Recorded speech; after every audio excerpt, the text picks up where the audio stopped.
Pak Menteri, luar biasa sekali. Saya pikir banyak yang direspon ini sama Pak Menteri ya. Kita berikan plus dulu lah ini.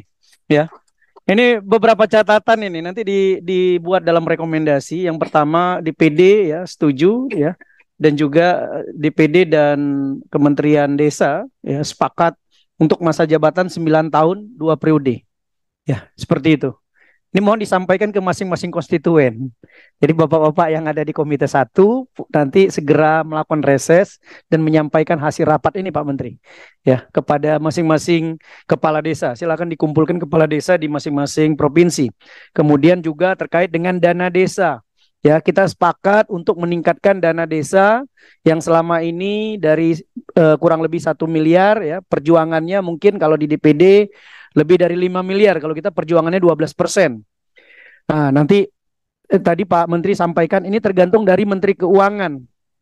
Jadi Pak Fahri segera agendakan kita Komite 1 rapat sama Menteri Keuangan membahas masalah prospek peningkatan anggaran dana desa pada APBN di masa yang akan datang sesuai dengan revisi undang-undang. Jadi kita mau lihat sebenarnya bagaimana skenarionya kalau terjadi penambahan anggaran 10% seperti apa, 5% seperti apa, 12% seperti apa. Jadi nanti kita ingin tahu penjelasan dari Ibu Menteri Keuangan.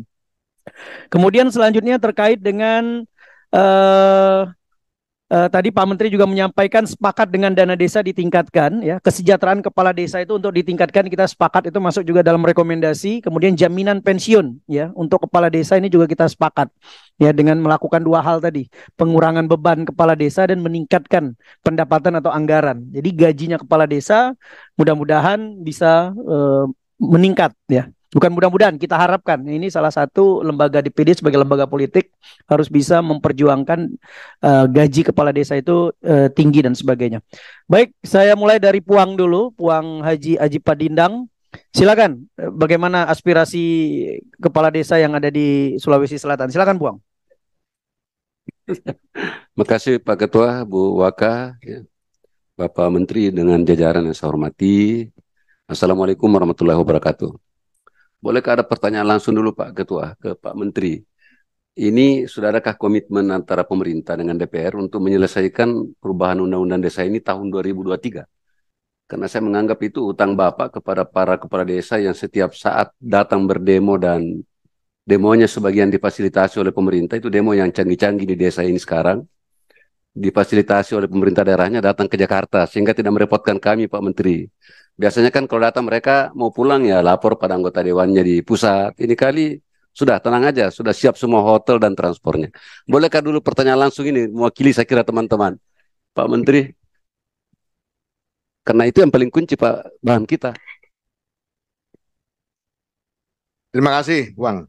Jadi sampai hari ini saya belum mendapatkan informasi lebih lanjut terkait dengan pembicaraan komitmen penyelesaian pada 2023.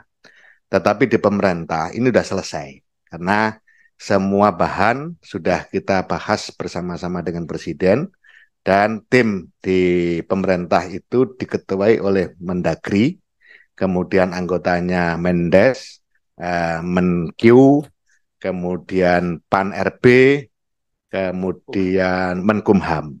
Nah ini jadi sudah pada posisi itu dan surat Presiden mungkin sudah dikirim ke DPR. Baik, sementara itu yang bisa saya sampaikan. Terima kasih banyak Bapak Menteri, kami bersama Bapak untuk menjawab. Ini justru pertanyaan paling prinsip ini Pak Ketua. Kapan kan mereka kepada saya, kapan disahkan undang-undang ini? Saya akan bilang menurut Pak Menteri dalam rapat Komite 1 di versi pemerintah atau di pihak pemerintah sudah selesai. Dan DPD mendukung itu Pak, supaya jangan datang selalu ke Jakarta, baik dengan inisiatif sendiri maupun dengan diinisiasi